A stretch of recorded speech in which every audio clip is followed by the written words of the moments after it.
Cuando uno de mis hijos empezó a comer, una de las primeras frases que dijo fue esta. Agarraba la cuchara y decía, yo solo, yo solo. La mayoría de los hombres tenemos un problema en la sobredosis de independencia. No tiene nada de malo ser independiente. Nos gusta ser independientes. Y el problema no es ese. El problema es la sobredosis que mata nuestras relaciones. La mayoría de los hombres no tenemos relaciones profundas. Tenemos conocidos, pero no amistades verdaderas. Hablamos poco con nuestras esposas, hablamos poco con nuestros hijos. Nuestros amigos nos acompañan para ver una mejenga, para ir a jugar, cosas de ese tipo, pero no para conversaciones profundas. Hay un serio problema con eso, y esa es la razón por la que hoy decimos, basta ya de caminar solo.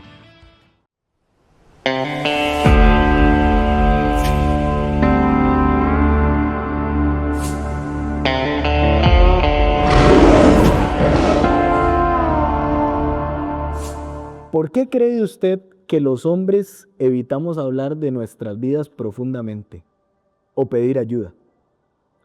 ¿Puede pensarlo por un minuto? ¿Por qué nos cuesta tanto hablar de nuestras vidas personales y hablar de eso profundamente? Usted puede hacer sus pensamientos, sus argumentos. Yo diría que existen dos razones principales. La primera de ellas es vergüenza y la otra tiene muchísimo que ver, es el orgullo. Nos hace sentir menos hombres hablar de nuestras cosas. Nos da vergüenza pedir ayuda. ¿Pero qué dice la Biblia con respecto a eso? La Biblia dice en Eclesiastés, el capítulo número 4, mejores son dos que uno, porque tienen mejor paga de su trabajo. Y yo sé que la mayoría de personas cuando leen este pasaje de Eclesiastés piensan directamente en el matrimonio, pero no está hablando solamente de eso ni exactamente de eso el texto. De hecho dice, porque si cayeren, el uno levantará a su compañero, pero ay del solo que cuando cayere no habrá segundo que lo levante. ¿Qué problema tenemos los hombres que vivimos con una sobredosis de independencia? Porque cuando caemos no tenemos un segundo que nos levante. Hay que vencer la vergüenza y el orgullo. ¿Sabe por qué? Porque Dios no nos diseñó para eso. De hecho, en el libro de Génesis, el capítulo 2, Dios crea a la mujer y nos dice que ella es nuestra ayuda idónea. Eso quiere decir que Dios nos diseñó de manera que podamos recibir, quizá porque lo necesitamos, una ayuda idónea. La ayuda adecuada, la ayuda perfecta. Mi estimado hermano, usted y yo necesitamos ayuda y hay que reconocerlo. Pero eso no solamente está en nuestras esposas, sino también en la iglesia, la familia que Dios diseñó para eso. ¿Qué dice el apóstol Pablo a los Corintios? En 1 Corintios, el capítulo 12, el versículo 12 dice esto. Porque así como el cuerpo es uno y tiene muchos miembros, pero todos los miembros del cuerpo, siendo muchos, son un solo cuerpo, así también Cristo. Porque por un solo espíritu fuimos todos bautizados en un cuerpo, sean judíos o griegos, sean esclavos o libres, y a todos se nos dio a beber del mismo espíritu. Además, el cuerpo no es un solo miembro, sino muchos, lo cual quiere decir que usted y yo necesitamos a las otras personas para conformar este cuerpo, el cuerpo de Cristo. Y en el versículo 26 dice, de manera que si un miembro padece, todos los miembros se duelen con él. Y si un miembro recibe honra, todos los miembros con él se gozan. Vosotros, pues, sois el cuerpo de Cristo, y miembros cada uno en particular. Creo que la lección es muy clara. Nos necesitamos unos a otros. Y pensando en esto, yo quiero hacerle esta pregunta. ¿Quién rodea su vida? Si usted necesita ayuda, un consejo, o como decía el libro de Eclesiastés, estás a punto de caer, ¿quién está a su alrededor? ¿A quién podrías acudir? La mayoría de hombres dirían, yo no tengo con quién hablar de esto. Por eso necesitamos poner un alto a esa actitud y dejarnos de excusas, de orgullo, de vergüenza. ¿Sabe? Incluso es aún más impresionante que grandes hombres de Dios tuvieron personas a su lado. Y ahí está Elías con Eliseo. De hecho, en algún momento Elías piensa en quedarse completamente solo porque está metido en una depresión, quizá pasando por un momento sumamente difícil, y Dios le dice: vas a pasar a buscar a Eliseo, no te vas a quedar solo. David se mete en una cueva porque Saúl lo está persiguiendo, y muchos hombres llegan con él y se convierten en los valientes de David, muchos de ellos, personas que estaban con él incondicionalmente.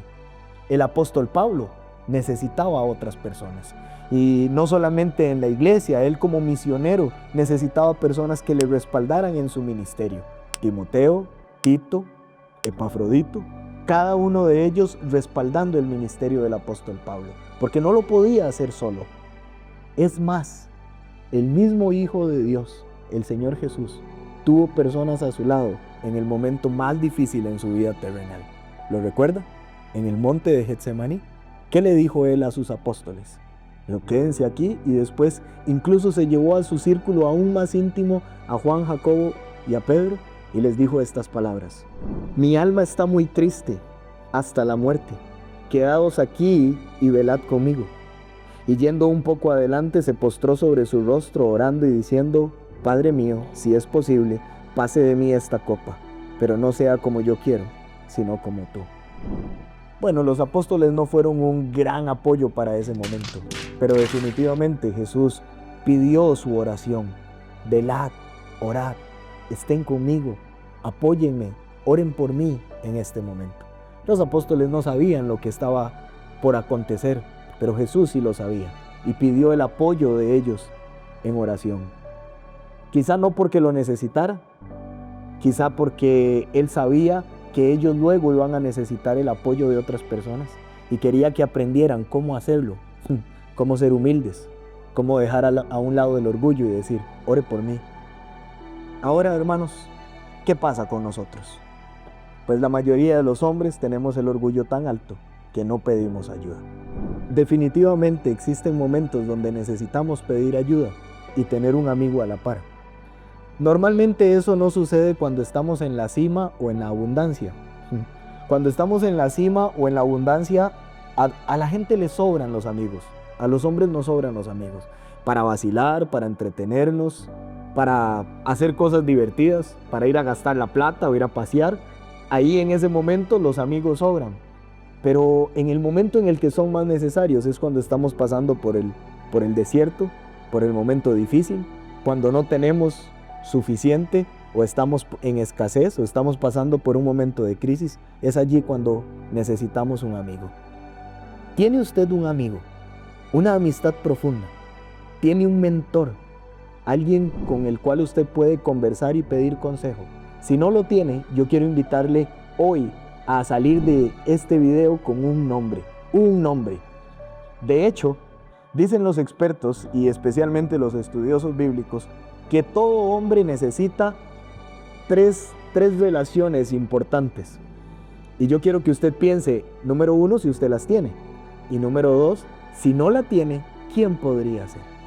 Todo hombre en esta realización personal de proveer, proteger y liderar, como Dios nos diseñó para hacerlo, necesita por lo menos 3 relaciones. Y lo vamos a ilustrar con personajes bíblicos. Por ejemplo, todo hombre necesita un Pablo, un mentor, una persona como lo veían Tito o Timoteo, una persona a la que ellos podían acudir y preguntar, una persona con la que usted puede abrirse y decir: necesito un consejo, necesito ayuda. Así que pensando en esto, la pregunta es: ¿quién es tu Pablo? ¿Quién es tu mentor?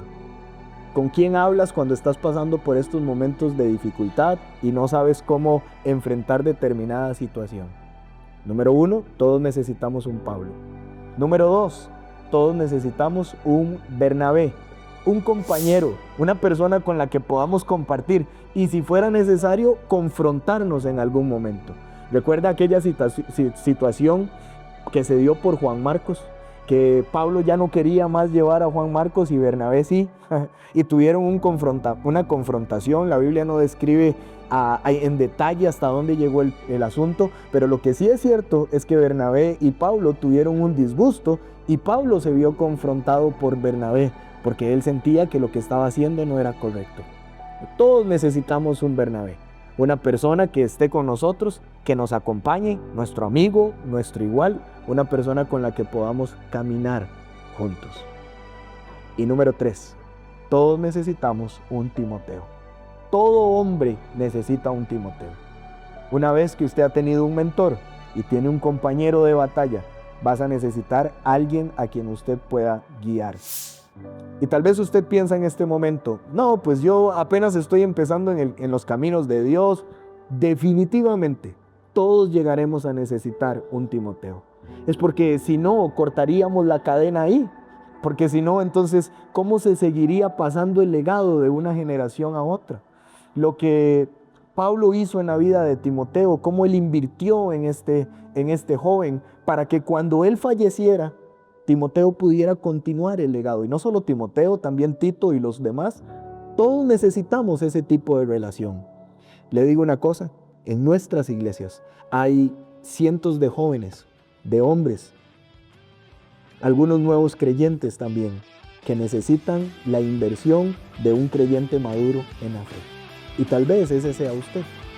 No sea como un drenaje que solo recibe, sea como una fuente que da para otros. Un Pablo, un mentor. Un Bernabé, un compañero. Un Timoteo, alguien a quien usted pueda discipular, un discípulo. ¿Tienes los 3 nombres? ¿Ya los tiene ahorita en mente? Si no los tiene, esta es la tarea para ahorita. Vamos a buscar un Pablo, un Bernabé, un Timoteo. Y así todos juntos volvamos a elegir. Que Dios les bendiga.